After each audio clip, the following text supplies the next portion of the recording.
வணக்கம். நம்மை நாமே ஊக்குவிக்கும் வார்த்தைகள். சரியான வழியில் சந்தோஷம் அடைய வைக்காத கல்வி வீண். அனுபவம் உபதேசங்களை விட பாடம் கற்பிக்கும். சோம்பலும் தூக்கமும் செல்வத்தின் எதிரிகள், மனதின் உறவினர்கள்.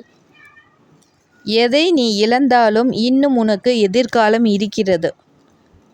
சுதந்திரத்திற்கு கட்டுப்பாடுகள் உண்டு, ஆனால் எல்லைகள் இல்லை.